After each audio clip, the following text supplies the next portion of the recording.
في الجلسة هاي، وإن شاء الله بناخذ أسئلتكم إذا حابين تسألونها موجودة وبنستعرضها إن شاء الله. طبعا هاي الجلسة تتناول تجربة الخدمات الحكومية في البرازيل. بس على أساس بعض النقاط، إحنا إن شاء الله بيكون هناك في عرض تقديمي لكل متحدث، يعني سيتناوب المتحدثين في إعطاء نبذة لمدة 15 دقيقة، ثم سنتناول حوار يعني عدة أسئلة بيننا وبينهم، ثم سنفتح باب الحوار للجمهور إن شاء الله، يعني نضمن يكون في هناك وقت كافي للأسئلة. حبيت أسأل سؤال عام في البداية، كم واحد مطلع على تجربة الخدمات الحكومية البرازيلية؟ يعني يرفع يديه، أبغى يعرف إذا في حد عارف عن هاي التجربة. أنا يعني بيكون هناك دور كبير على المتحدثين إن شاء الله يشاركونكم وتكونوا تعرفون تجربة هذه الدولة المتميزة. طبعا بداية حابة أن أعطي مقدمة أن تطمح رؤية 2021 إلى جعل دولة الإمارات أفضل دول العالم بحلول عام 2021. فطبعا العبء يقع على المؤسسات الحكومية أنها تسعى لتطوير اقتصاد تنافسي قائم على المعرفة بقيادة إماراتيين ذو خبرة ومهارة، وأيضا يتحلون يعني يتمتعون بمزايا القيادة والوصول إلى اقتصاد تنافسي في بيئة تنمية مستدامة. طبعا هاي خطة 2021. فبعد الكلام اللي سمعناه من صاحب السمو الشيخ محمد، يعني هذا يعطينا أمل واندفاع إن شاء الله نحقق هاي الرؤية بحلول عام 2021 وإن لم يكن قبل إن شاء الله.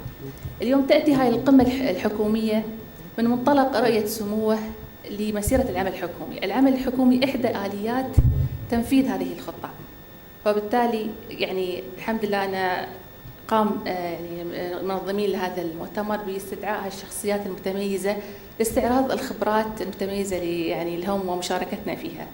طبعا من المستغرب أن تعرفون أن البرازيل تحولت من أزمة ثقة في عام 2002 إلى دولة تستقطب 200 مليار دولار يعني خلال 2004 ل 2010. يعني هذه الدولة كيف نمت خلال 8 سنوات من 2003 ل 2010 يعني شيء عجيب. يعني صندوق النقد الدولي تعرفون أن رفض إقراض البرازيل في نهاية عام 2002. الآن أصبح هو دائن للبرازيل، أصبح يعني مدين للبرازيل ب 14 مليار دولار. يعني البرازيل هي التي تقرض صندوق النقد. فيعني هذه معلومة صراحة يعني مدهشة. فخليهم يشاركونا الحين نعرف كيف وصلوا من هذا المستوى.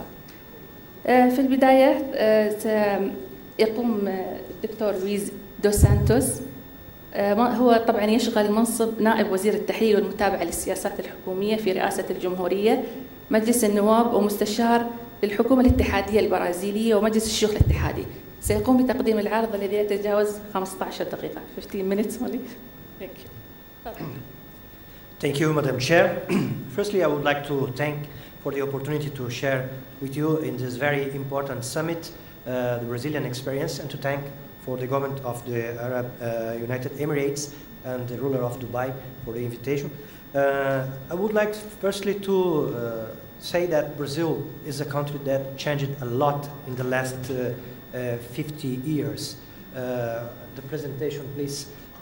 Firstly, the question about the changes in Brazil is that Brazil 50 years ago was a traditional society with a dominant rural sector, and Brazil today is a globalized economy with a very diversified economy, industrialized, and that shares with several countries their exports and so. Brazil also is a remarkable case of inclusive growth and commitment to achieve the Millennium Development Goals. And especially since 2003, Brazil started some policies that implemented important changes in terms of the wages distribution, and especially reducing extreme poverty. In this period of time, more than 28 million inhabitants of our 193 million inhabitants are brought out of extreme poverty due to public policies implemented. Especially about that case of inclusive growth, two measures represented a very important political commitment in terms of to reduce poverty in Brazil. The Bolsa Familia program started in 2004, gives monthly stipend. Professor Cavalcanti will talk a little more about that. But it is a very cheap program in terms of the results, the outcomes it gives to society. Only 0.46% of GDP is spent with this program, and the results are very expressive. Since 2011, with the beginning of the government of President Dilma Rousseff, new improvements were introduced in this program, and the result is that extreme poverty in Brazil reduced very expressively in this period of time, reaching the 28 million people I said before. The total number of people, the families benefited by Bolsa Familia, Family Grant, and the other complementary initiatives reached about 14 million families. That represents a very large number of citizens in Brazil that are today being included in our society in much better conditions. In terms of reduction of the disparities in income distribution, those programs contributed a lot in terms of how wage concentration was reduced in Brazil. In this period of time, we had more than 10% of reduction in the Gini coefficient, and today Brazil has the lowest level of inequality in wage distribution in its history. The Family Grant Program is responsible for about 13% of reduction in inequality, but also other public policies contributed to that, especially the reduction in the degree of informality in the Brazilian economy. What does mean that Brazil implemented economic inclusion also and better right awareness, besides the initiatives of cash transfer programs in order to reduce poverty. In terms of education, Brazil has a universal system of basic education that covers about 100% of the children in the age to go to the schools. In higher education, the participation of the private sector is much more larger, and it represents a challenge because we have a strong demand in terms of access to university, and especially to those that cannot pay for private university. So, in the last 8 years, some measures were implemented in order to, with the participation of private universities, but with grants considered by the federal government, to increase the number of students that can go to university and have a university degree. Other programs involve the increase of places, vacancies in the public universities, and since 2003 also a new program was introduced to recover the capacity and implement new campi on universities and public universities that represented a very interesting contribution in terms of provision of university for more young men, more young women in Brazil. In terms of health services, Brazil faces huge challenges as the Constitution provides several obligations in terms of universalization of the coverture of health services for our citizens. And every citizen in Brazil is aware about the rights in terms of what the government must provide. So the government is permanently being faced with the challenge to provide better health services and broad health services for the citizens, and several initiatives are being implemented in order to get better qualified health services for the population, including services linked to the commitment of Brazil with the Millennium Development Goals, for example, in terms of reduction of maternal mortality. In terms of that, the START network is a program recently introduced that takes care about pregnancy and special care to more than 2.3 million women in Brazil, and other programs involving basic health units, especially implemented by the states and municipal level of government, but the financial support and cooperation of the central level of government. Besides those efforts, Brazil remains between the 10 most unequal countries in the world in terms of income distribution. Healthcare is universal, healthcare is free, but quality and effectiveness of services demand innovation, more resources, and better management. Social programs are expensive, and also they must be managed efficiently, because we have to manage those programs, giving value for money and adequate outcomes to society. Effective management demands responsive democracy, responsive bureaucracy, and also permanent and strong coordination from the central level of government, as we have a federation with 27 states and more than 5,600 municipalities that have their own responsibilities in terms of the provision of public services with cooperation of the central government. Brazil faces different institutional challenges in order to get the results and provide better services for the solution. It's not easy to reform institutions in a context where we have an heritage of clientelism, some kind of authoritarianism in the political relations, sometimes corruption and problems like that.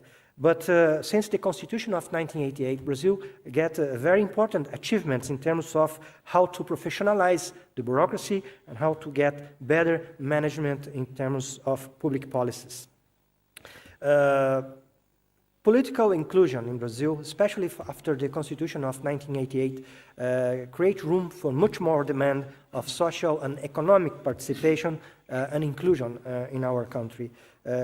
In order to attend these requirements, Brazil developed solid institutions and reframed political instruments as the political system, the electoral system, in order to reduce corruption, reduce the opportunities to misbehavior, and allow more social accountability in the political arena.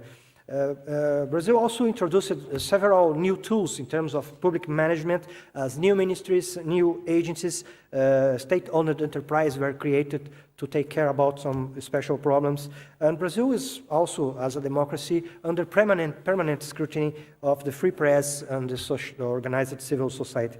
Also, interest groups participate actively in the policy process, as we have a very important tool in terms of public policy, there are the councils of policy formulation and monitoring in our public administration.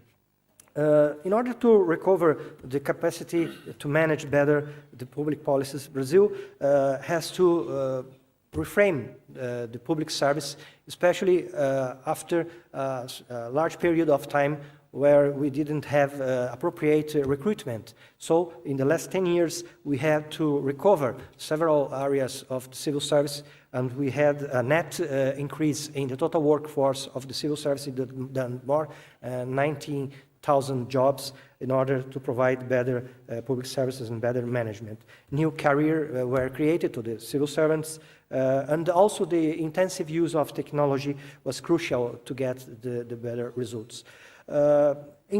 Especially in the family grant program, for example, we had to create, along with the program, a new ministry in charge of the management of this program and his monitoring. This ministry developed several tools, especially technological tools and partnership tools, and is a ministry with adequate capacities to coordinate with the three levels of government this very challenging policy that represents a very strong change in our profile. Yes. Finally, I would like to talk a little about transparency in our government, especially after the beginning of the participation of Brazil in the Open Government Partnership. Brazil is totally committed today with the principles of open government and is implementing several measures in order to achieve better accountability, more informed and qualified participation of civil society, and more transparency in terms of public management. We have very strong tools to permit the participation of civil society, as the national conferences, a very large number of national conferences with the participation of civil society were implemented in the last 10 years, and the democratic councils inside the organization, the public administration, provide opportunities to the public participate in different arenas of public policy, especially in the social areas, in social issues. Finally, we had different tools implemented in order to permit better monitoring of public administration, and also we have the new Access to Information Act that is the result also of a discussion in Congress for more than 2 years that resulted in the very modern and broad law in terms of access to information in Brazil that provides to the public access to all information administered by public organization in the 3 levels of government.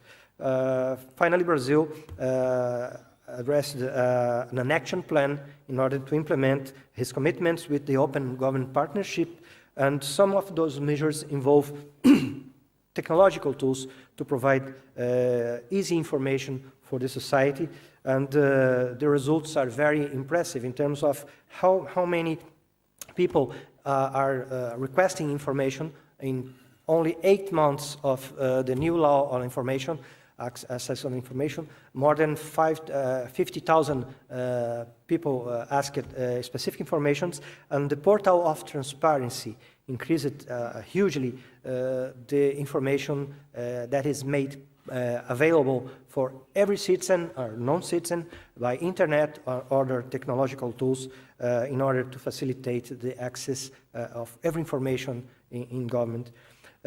Concluding, today Brazil considers that the minimal state argument is not correct to face the problems, because we have to face different needs of society, and the government must be prepared to achieve a different level of efficiency, a different level of capacity to assure the provision of social rights.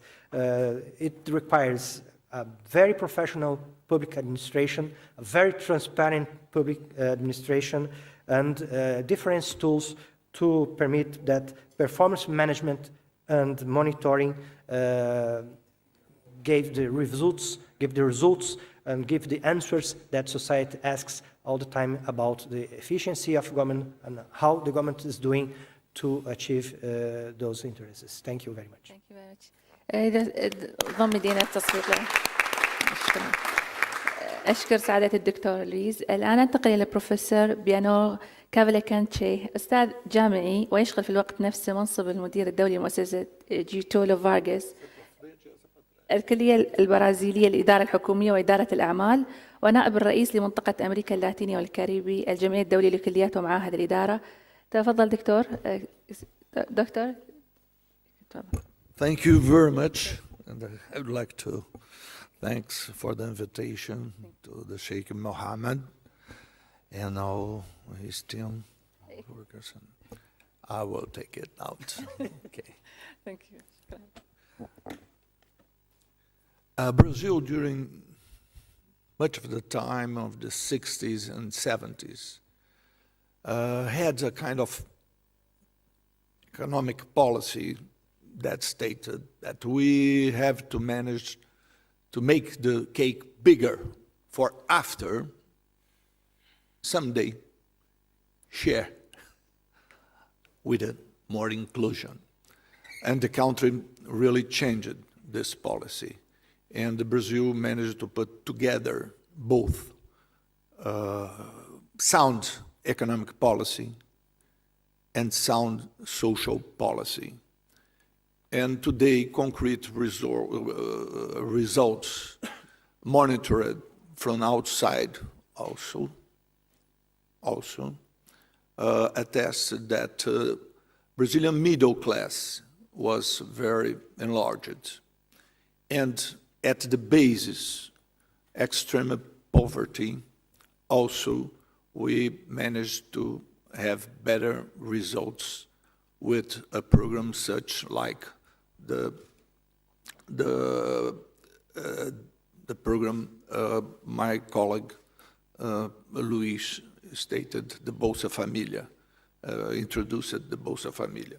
I'll talk a bit more about Bolsa Familia for the importance it has in our capacity. First, an overview of the program. And The green. yeah, the green. In what direction? The larger one. Huh? Okay. That's, I told you that would be difficult.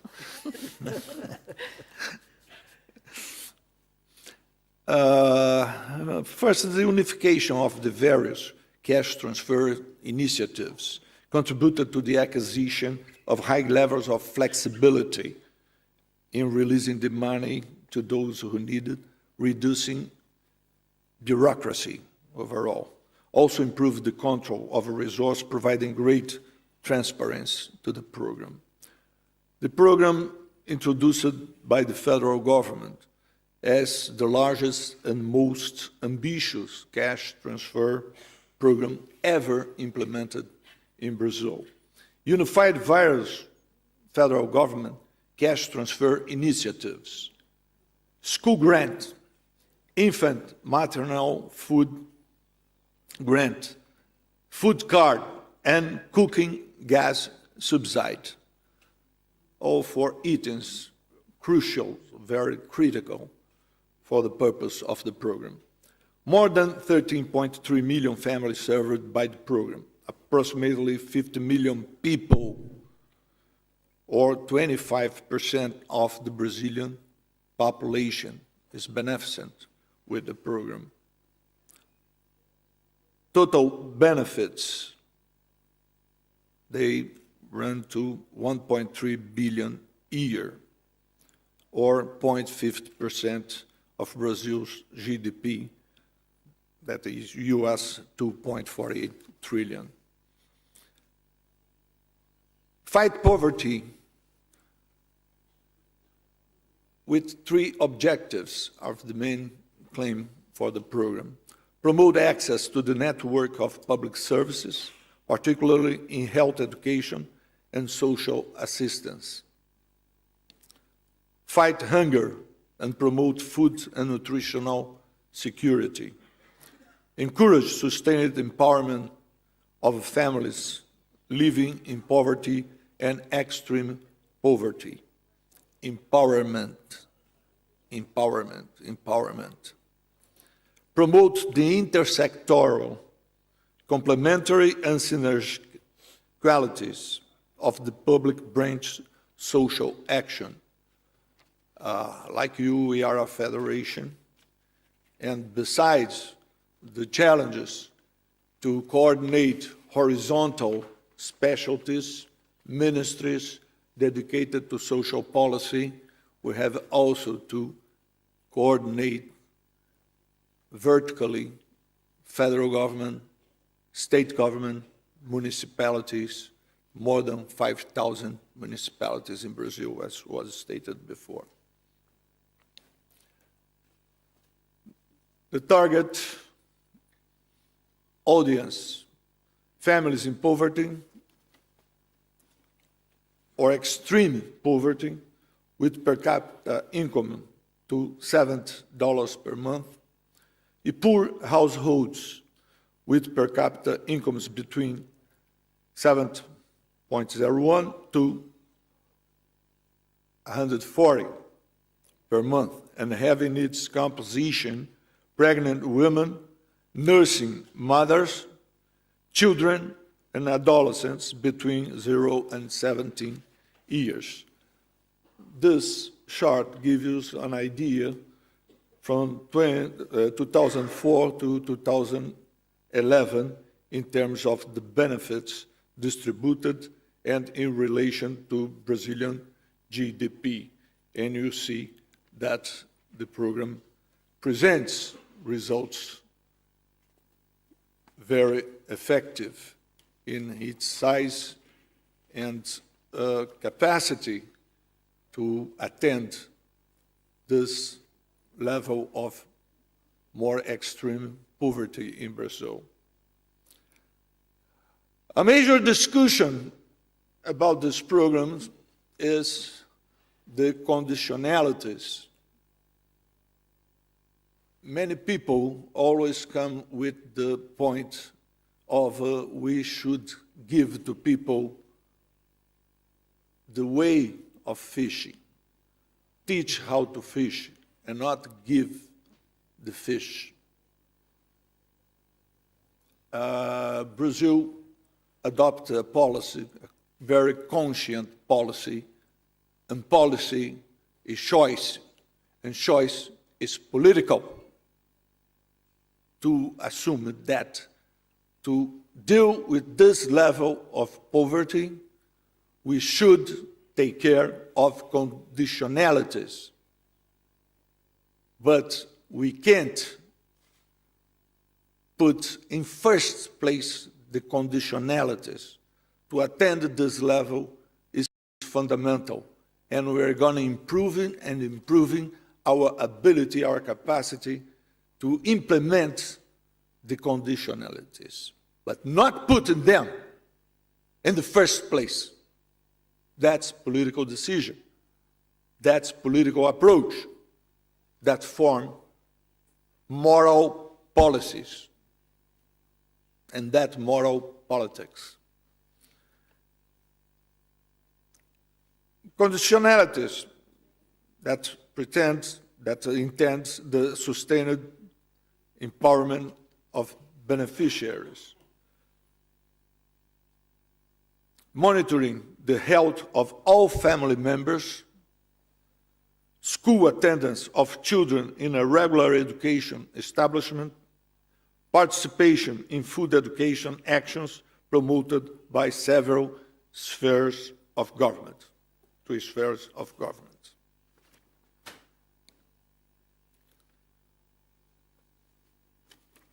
The logistic of the program involves families that are registered in the federal government unified register, operated by federal, state, and local governments in coordinated action on a case-by-case basis.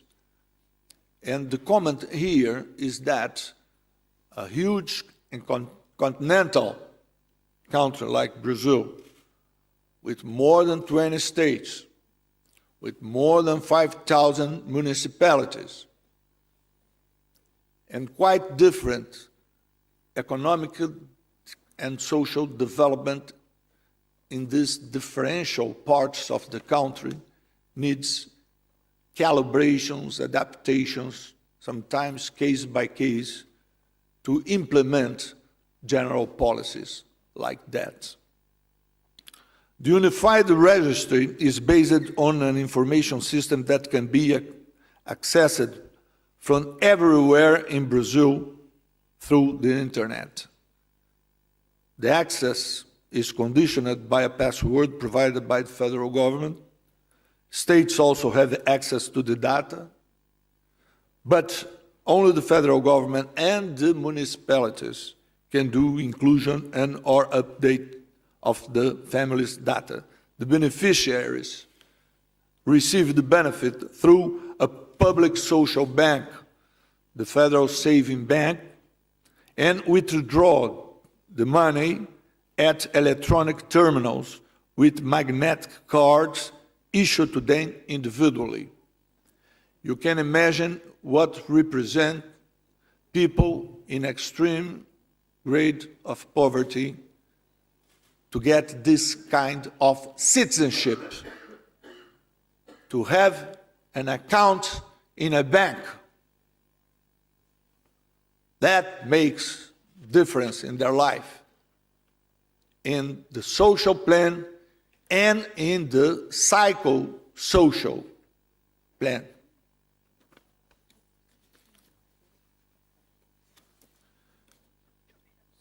The structure of the program is decentralized. Responsibilities of federal administration are restricted to the level of strategic coordination and control, and the Ministry of Social Development is in charge of coordinating, management, monitoring, inspecting, and enabling the implementation of the family grant program, include concessions and payments of benefits, management of unified registry, supervision of fulfillment of conditionalities, provision of complementary programs in liaison with sectoral ministries and other federative entities. It's important to say that the states are also doing complementary programs like that by their own, also complementing the federal program. This is the entities involved, the Ministry of Social Development that presides the Interministerial Council Manager, Ministry of Health, Ministry of Planning and Budget and Management, Ministry of Education, the Federal Savings Bank, I told you, has a very important role by its capillarity throughout the country and capacity of a bureaucratically managed information. And the staff of the Presidency of the Republic, which my friend here is an important person. And I jump all this to conclude. Here we have some elements of attributions of these entities I told you, and we can return in the discussion if you want for put more specifics here. And it's important to talk about the role of social actors in the municipalities, at the local, and the religious institutions from different kinds. They participate historical action in the dissemination of importance of benefits. They are very important to help in registering people and clarifying to sometimes ignorant people how they should get the benefit, get registered and so on. Actuates in partnership with local governments to promote registration and watchdog role of the benefit distribution. Okay?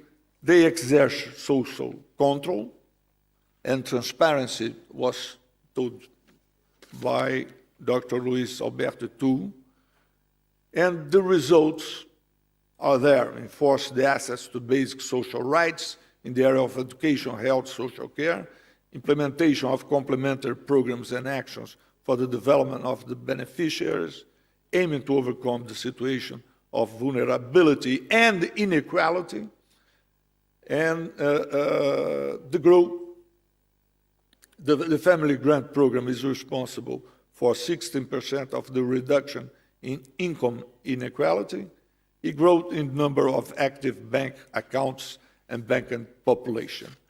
Repercussion, to finalize, The Economist, an anti-poverty scam invented in Latin America, which is winning, converts worldwide. Le Monde, the family grant program expands particularly the access to education, which is the best weapon in Brazil or anywhere in the world against the poverty. Thank you very much. Thank you.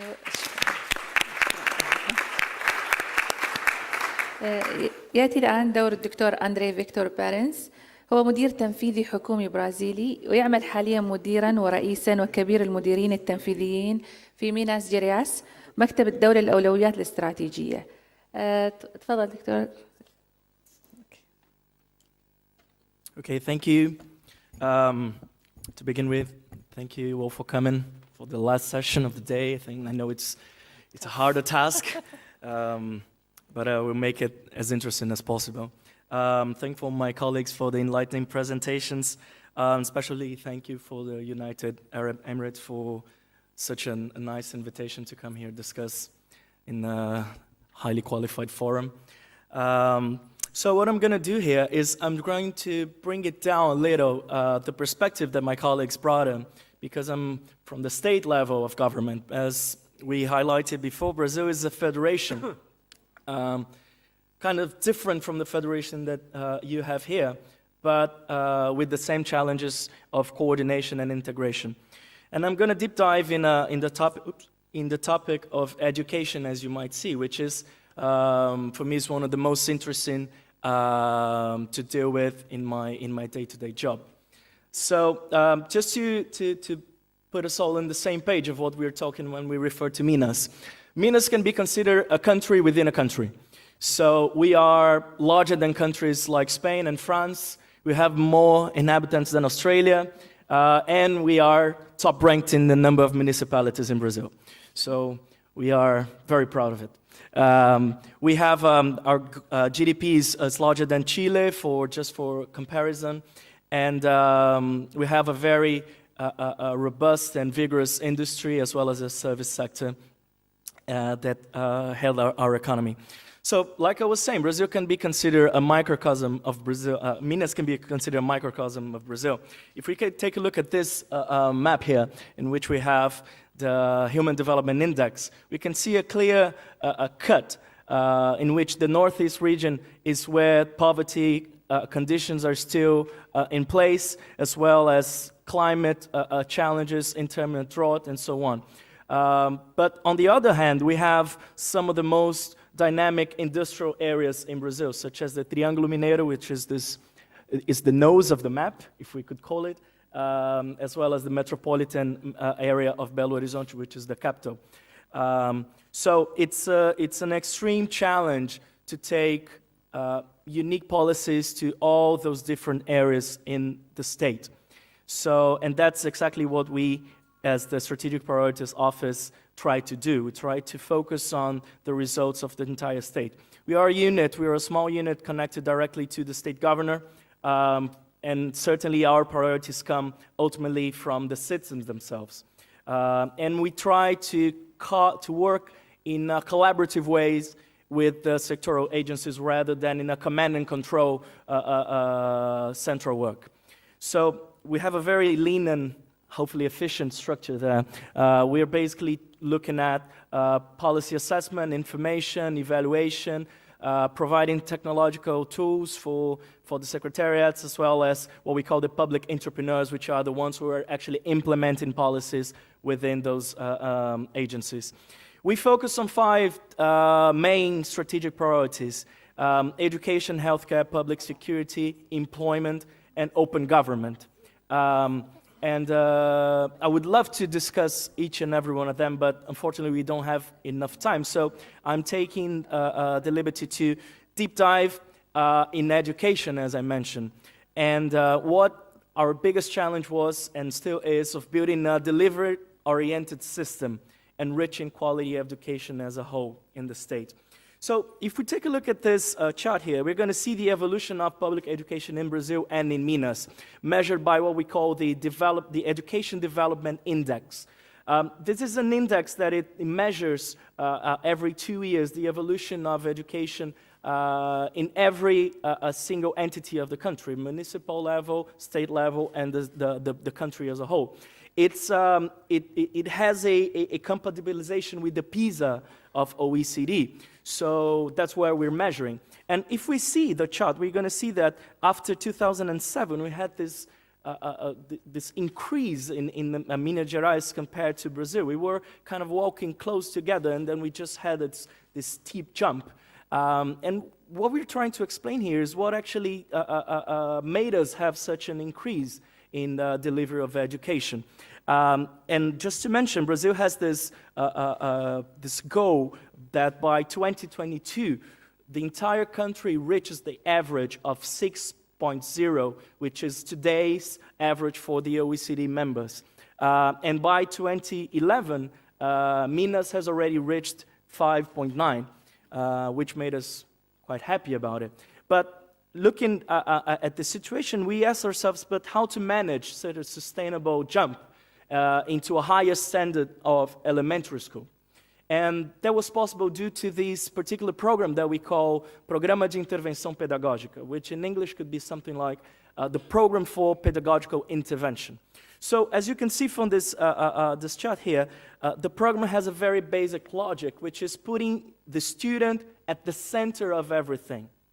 The student is the ultimate focus of the policy. So what we did is we actually started mapping what we call the delivery chain of education. No strategy is good enough if it's not followed by good implementation. And that's exactly what we did. After setting the goals, we started mapping where were the links or the missing links for delivering quality education in the country.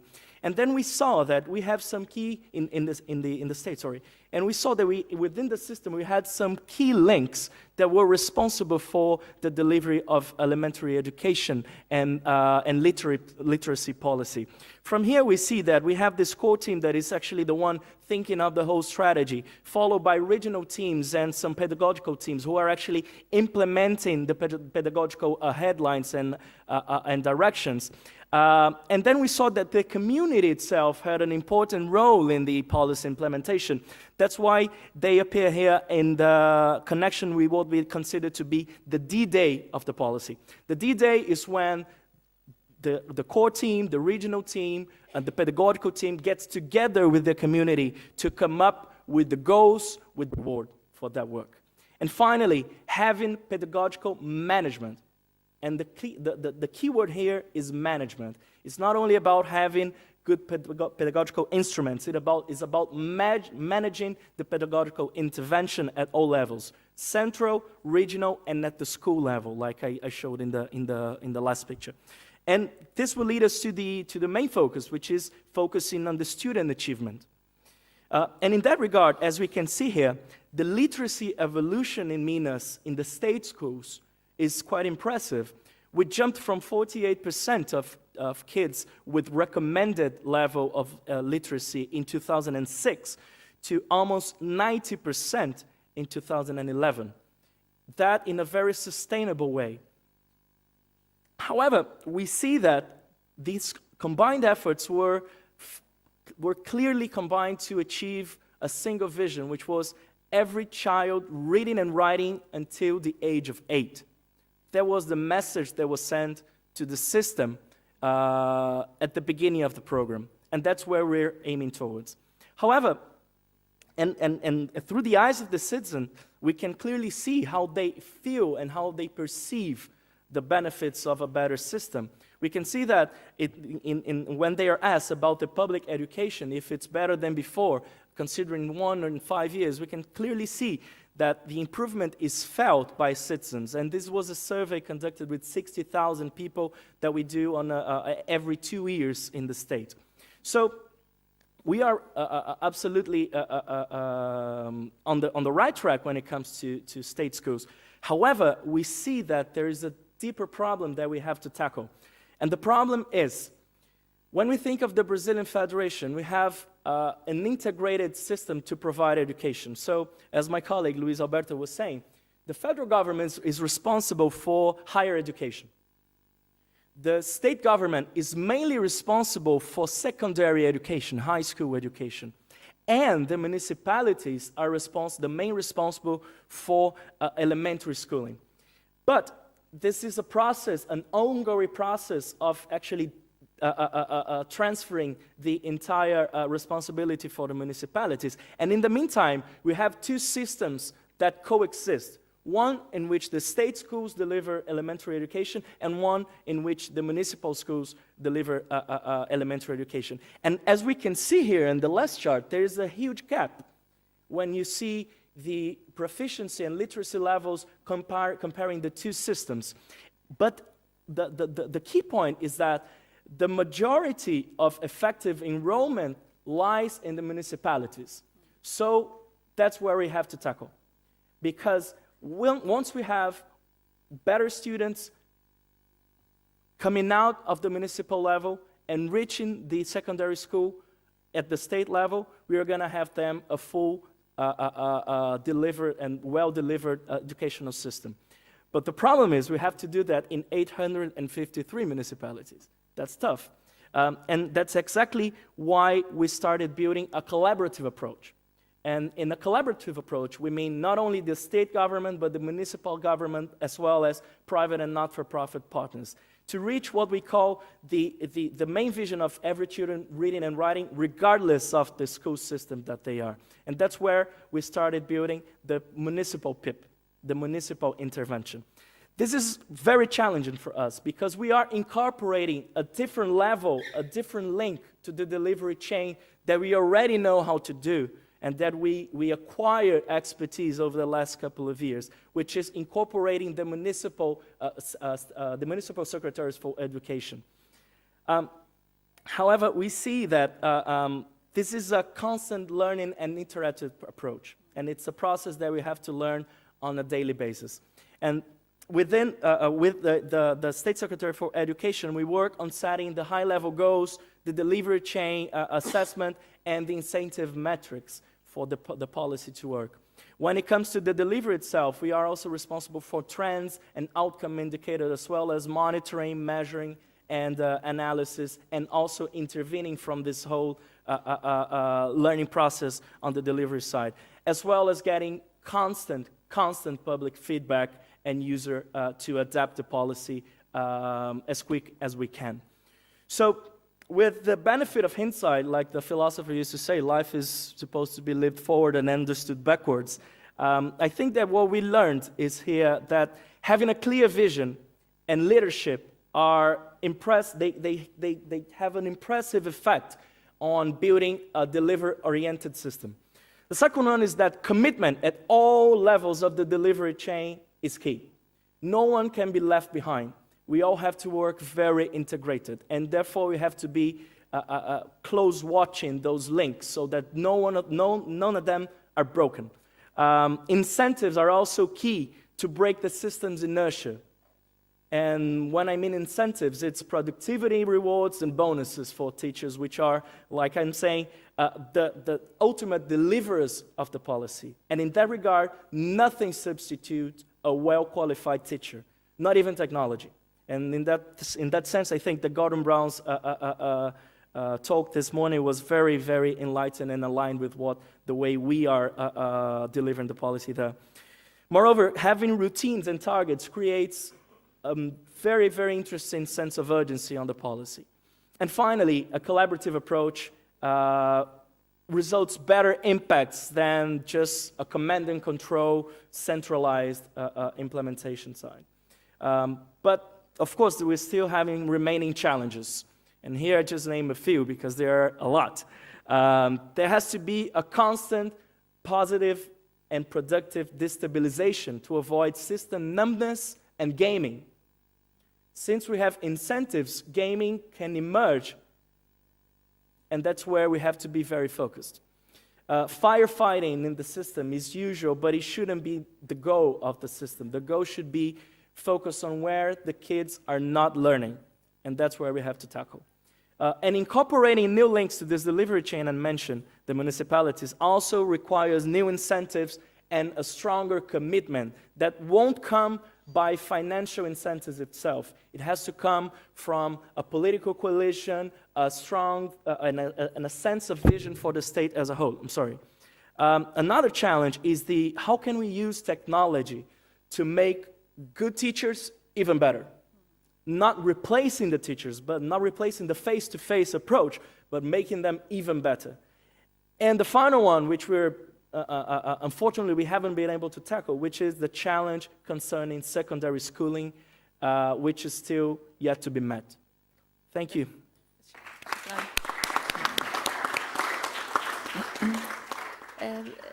يعني بنقوم بتوجيه بعض الأسئلة للمتحدثين ومن ثم إن شاء الله نفتح باب المجال لأسئلة الجمهور.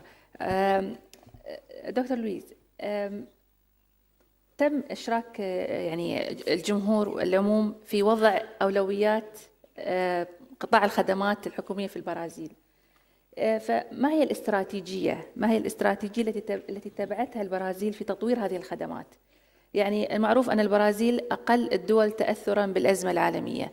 أعلنت البرازيل أنها سادس أكبر اقتصاد متفوق على بريطانيا. يعني هذا التطور الملموس، يعني كيف وضعتوا له استراتيجية وكيف حققتوا هذه النتائج المتميزة؟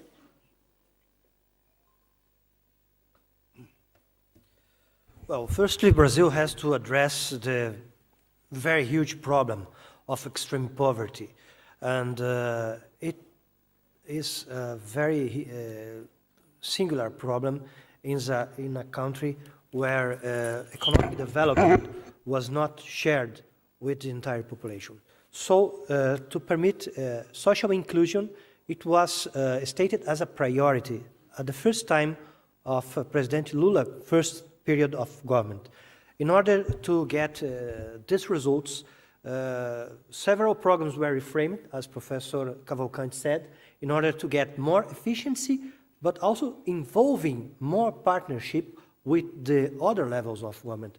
In a federation like Brazil, with a high degree of imbalances, differences of capacities, political commitment, political orientation, the leadership of the central government plays a very important role in terms of stating priorities, creating partnerships, and developing tools to implement programs like that. So the commitment of the president at first time, the identification of this question as a strategic issue in terms of development, social development, and development for growth, permitted to create room for different degrees of commitment, but at last also the development of capacities in all levels of government in order to implement a program like Bolsa Familia, Family Grant. After this period of time, we think that the strategy that involved those partners and the tools to monitor and to increase the partnership, especially in order to facilitate the commitment, cash transfers, also for the governments to develop capacities, helped very much in terms of how the outcomes were achieved. شكرا دكتور. دكتور كافالكانتي، بالنسبة يعني استمعنا للتجارب الناجحة هذه، لكن ما هي التحديات المستقبلية والمتوقعة؟ وماذا عن الخطط التي وضعتموها للتصدي لها؟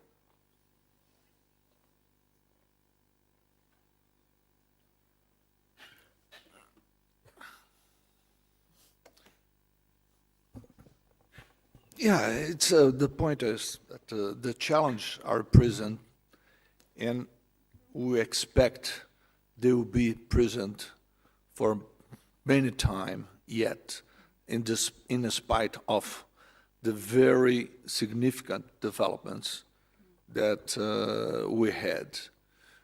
I guess that what is happening in Brazil that should have to be in account is that it's a complete package of things that are going on.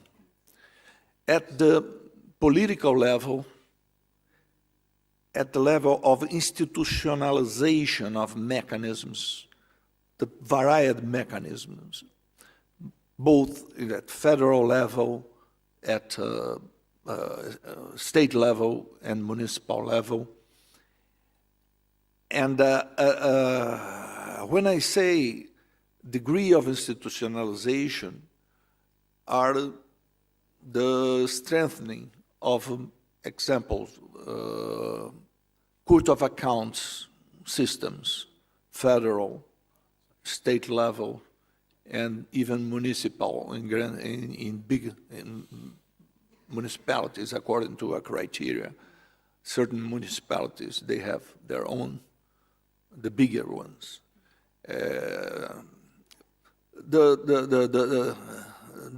The ministries, the public ministry that act in the sense of almost like an ombudsman, you know, acting over the executive system in the sense of requires actions and corrections of wrong actions that can happen. Here was very well stated the point of transparency and of social control. And that's a very important point that, is very present in Brazil today. Freedom of press, investigative press, put in account on all the levels of government, and the mutual control between legislative, federal government and executive government and the justice. Okay, then all this package is working, and also all this package working gets citizens more demanding, more requiring, more participative, and then this has implications for public bureaucracy, because public bureaucracy in Brazil is learning each time more that they will be charged with responsibility of results and not only of inputs. شكرا دكتور. نفتح باب الأسئلة إذا حد حاب، وبعدين ممكن نرجع استكمال الحوار. تفضل. إذا ممكن بس تعرف باسمك وجهة العمل. ممكن. أوكي. نرجع لك إن شاء الله. اسمح لي. Hello, I'm Salim Saïr from Lebanon. I served as Minister of Social Affairs. I visited twice Brazil to learn from Bolsa Familia. And we have implemented this program in Lebanon together with the World Bank. And I think it's a leading project. What I would have liked you to explain a little bit more is how the municipal, federal, and state level cooperate in the social development centers, where you have not only the cash transfer to the individual, empowering the individual, which is very, very important, I think, and it is something that it's worth noting, because then you make the citizen responsible in holding money and making really integrating economy. But there is as well in those development centers a key responsibility of different levels of government of how to empower people, the intergeneration solidarity, for example. I have seen this in different centers there, which is not only limited to quantifiables. There is a lot of qualitative approach in this, and I think this is unique in government services that should be highlighted when it comes to Brazil experiment. Thank you. سأطلب الدكتور أندري الإجابة على السؤال هذا.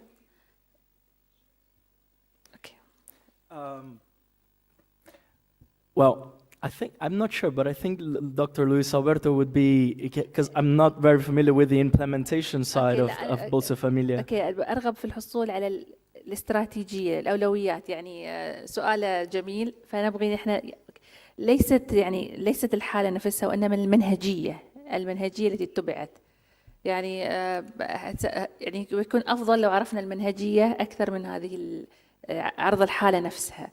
فستتولى الإجابة عليه، ثم سأنقل السؤال للدكتور لويس. Okay, so I'm not going to speak specifically about Bolsa Familia.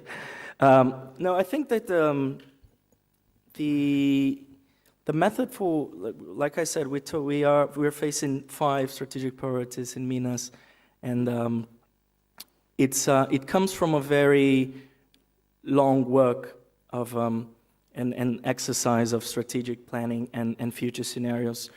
However, I think that what makes us an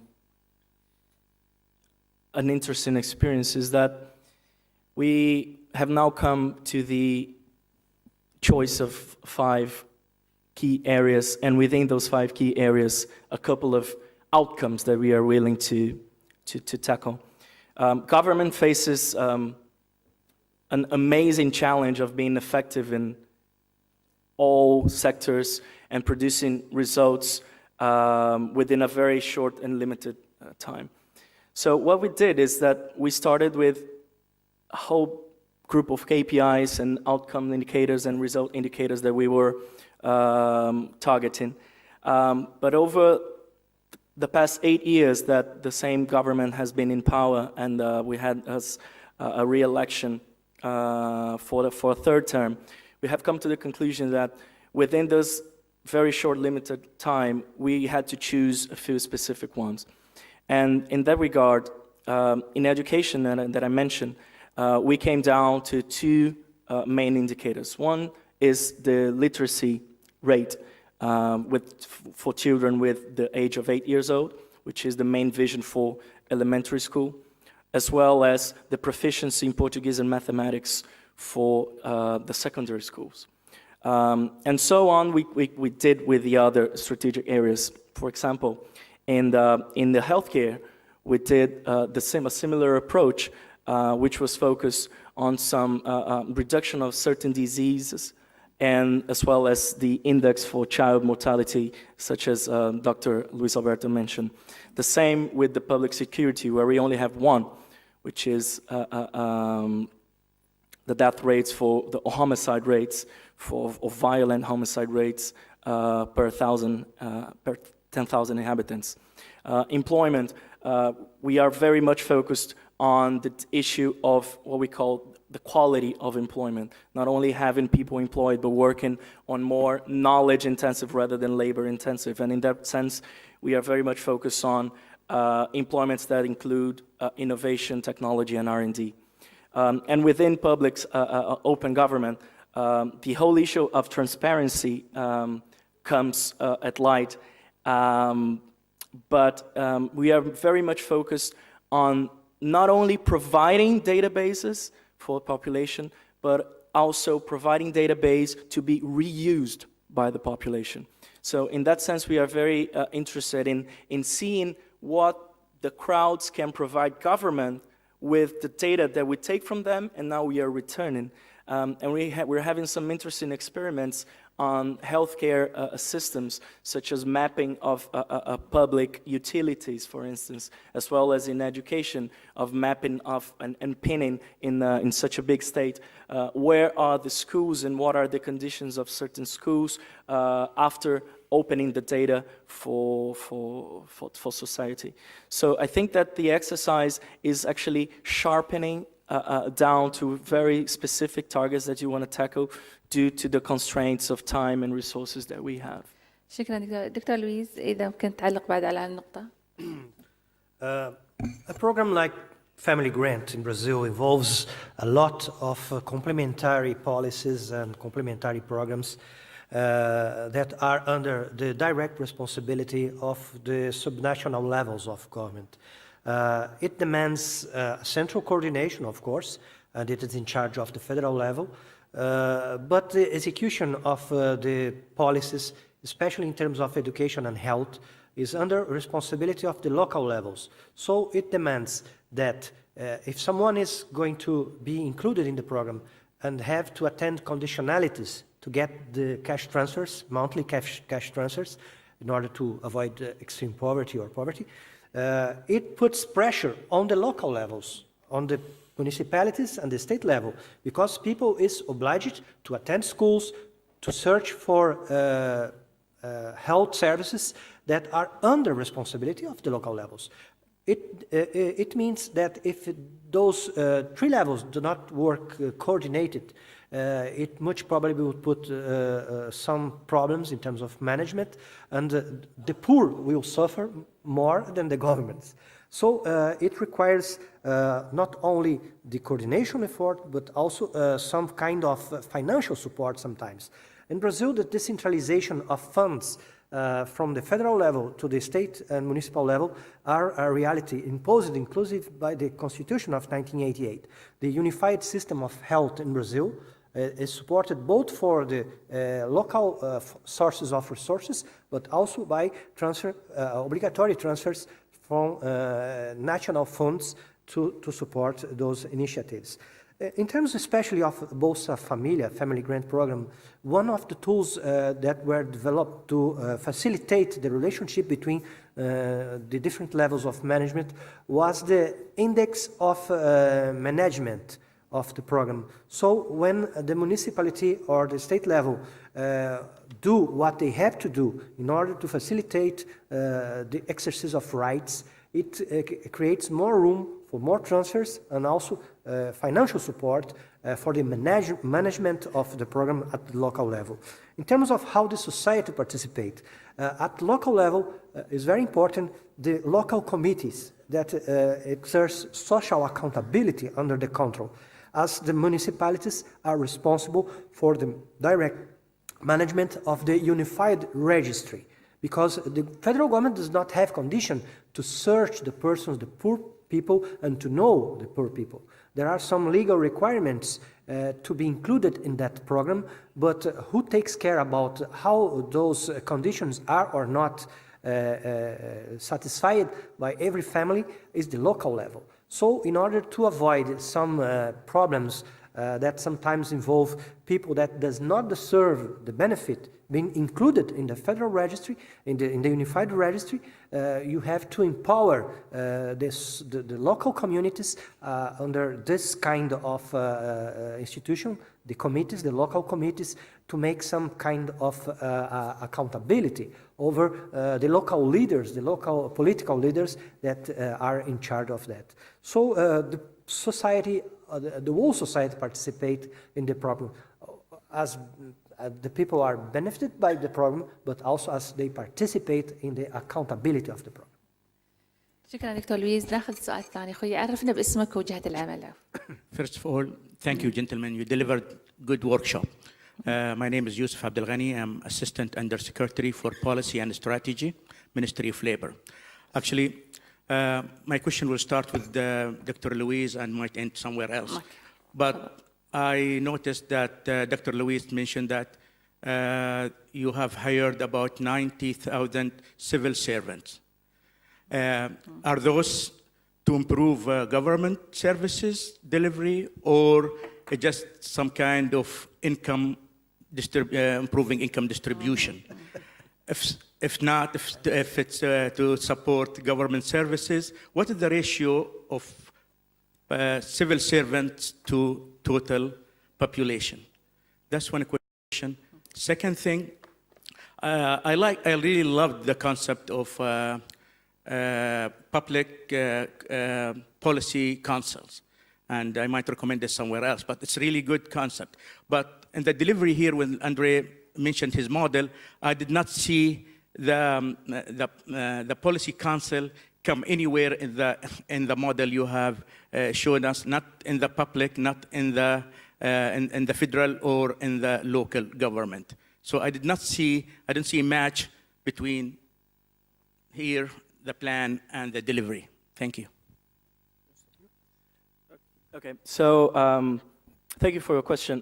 What I was trying to depict here was mainly where the implementation happens. And in that sense, the councils, they do not participate in the delivery chain.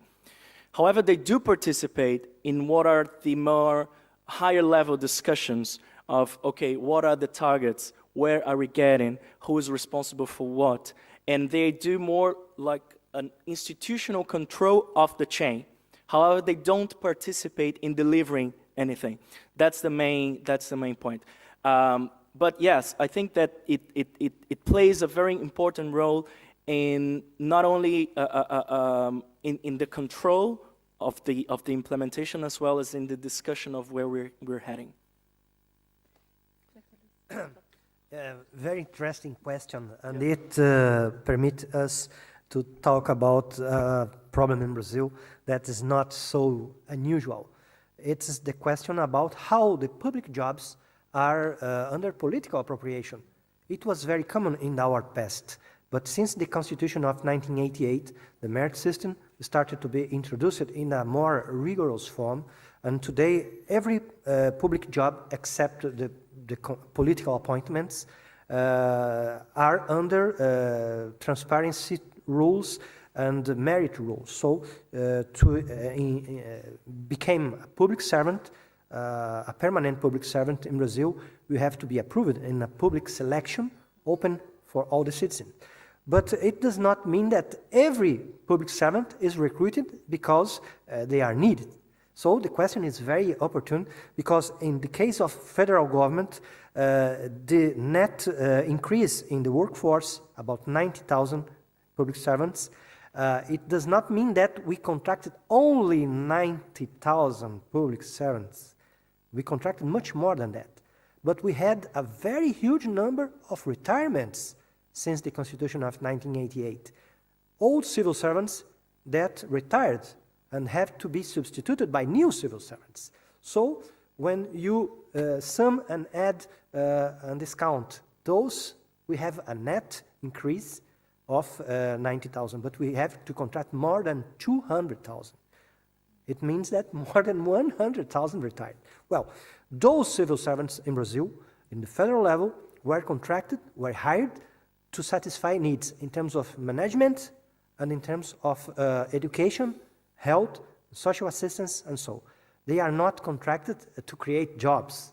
And it is interesting because some people in Brazil criticize the government because the government is creating much more jobs than they consider needed. But when we see the challenges in terms of superior education in universities, for example, or in the health system where the federal government still has responsibilities, or when we consider the needs in terms of administrative capacities, we have to contract people. And more than contract, we have to train those civil servants to perform those capacities, administrative capacities, in order to permit better management and the better results that society requires. So it's very interesting because some countries today are discussing how to reduce their workforces as a response, as an answer to the financial crisis. Happily, it's not our situation, and we have the need for more civil servants because we are dealing with new problems and the needs of society that must be solved, must be attended by the civil service. What is the ratio? Oh, yes. In Brazil, we are below the average of European countries. We have about, when we consider all the workforce in the public service, including the 3 levels of government, we have about 11% of the workforce. It does not mean that we can compare exactly the same situations, because in Brazil we still have a large number of public-owned enterprises. That is very difficult to compare when we consider other countries that does not have the same rate or the same situation. So in terms of the total workforce in Brazil, it is not a very high number. يوجد سؤال ثاني تفضل.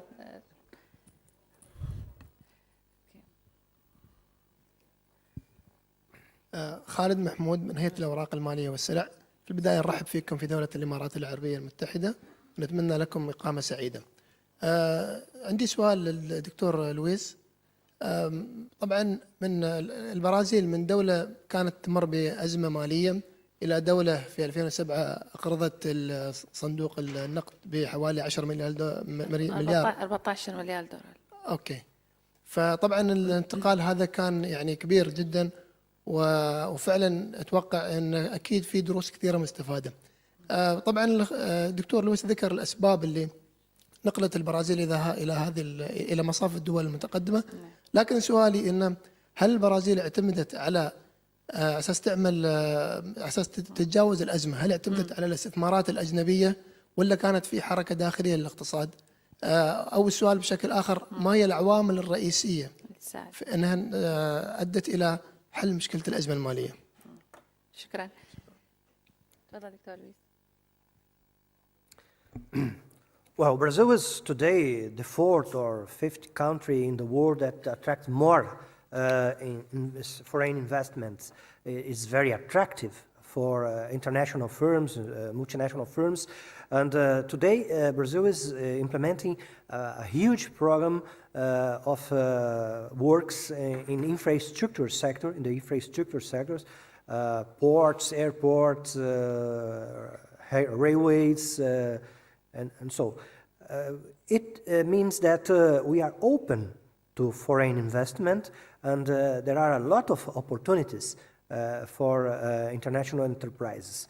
Also, the capital market in Brazil is impressive in terms of the attraction of foreign investment.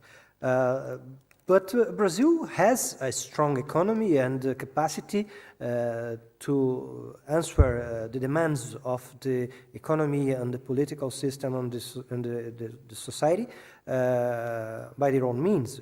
It means that Brazil does not depend strictly on foreign investment to implement public policies. Those recent initiatives like family grant and other initiatives in order to reduce poverty created, as Professor Cavalcanti said, a larger number of people that became middle class in Brazil. And it creates a a stronger internal market also that is important for our economy, our internal economy. But as a country that is inserted in the globalized economy, every foreign investment is welcome, and Brazil is looking to attract more investments as it is a dynamic economy, and we do not have restrictions that make difficult for foreign investment to become productive in Brazil. هو من المهم أن نعرف أن يعني من عام 2004 لعام 2011 تلقت البرازيل ما يقارب 200 مليار دولار يعني بس استثمارات أجنبية مباشرة. أيضا في عام 2011 انتقل لها تقريبا 1.5 مليون أجنبي للإقامة فيها. فطبعا كل هذا يبين يعني كيف أن هاي الدولة جاذبة للاستثمار. في أسئلة أخرى أو يعني نختم في وقت أخذ سؤال إضافي اللي حب يسأل أو ممكن يعني نوجه سؤال يعني أي ممكن يجاب على السؤال. ما هي الاتجاهات الإقليمية والدولية والمحلية التي تؤثر في تطوير الخدمات وكيف يمكنكم الاستفادة منها؟ يعني وجود هذه التوجهات العالمية كيف أثرت في البرازيل وفي تطوير الخدمات؟ Would you please repeat the question? It was not clear. ما هي الاتجاهات الدولية والإقليمية والمحلية التي أثرت وتؤثر في تطوير القطاع الخدمي وكيف كيف يمكنكم الاستفادة منها؟ Yeah, we have been receiving in the last times a kind of negative trend for us. That's the truth. Because, of course, the crisis in Europe, the American position and so on, this affects in somewhat negatively Brazil. But as Dr. Luis said, Brazil has an internal market that guarantees to the country some sustainability. And this is an important point. Regionally, in Latin America, okay, we have some positive trends toward integration, better integration in Latin America, okay? These are not easy trends, okay? We have movements of go ahead and go back in the region in many senses, okay? And our main partner, for sure, is Argentina in the region.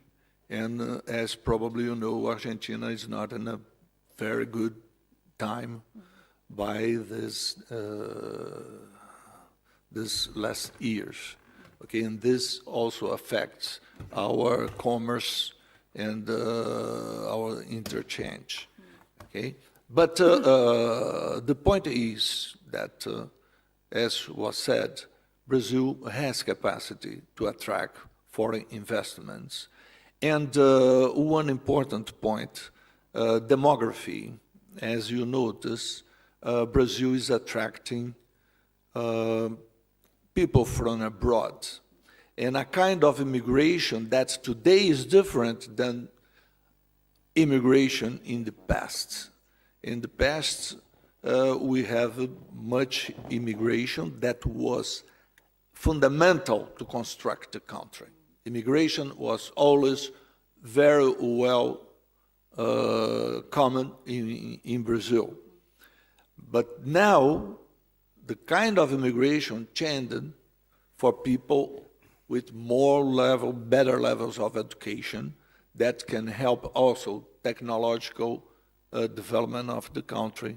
And then this, sometimes immigration that happens because in Europe, Spain has problems, Portugal has problems, and so on, and we received better formed people to help Brazil run. And I state once more, because immigration is a very sensible point in many places, and Brazil usually welcome very much immigration because we were constructed with immigration, inclusive Arabian immigration. شكرا دكتور بيانور. طبعا الوقت يداهمنا، لذلك سأقوم بتلخيص بعض النقاط يعني وتوصيات اللي أراها ذات علاقة بالموضوع. دكتور لويز, are you planning to comment? I would like to complement the answer of Professor Cavalcanti. From my point of view, Brazil is trying to take advantage of some new trends, not so new sometimes, but very important trends around the world in terms of public administration. The first one is the technology challenge and the need to create room for a knowledge society. Brazil is investing, is making efforts to reduce the digital divide on the society. Several policies are being implemented to spread broadband connections in a continental country, creating more opportunity for the young people, for the old age people, for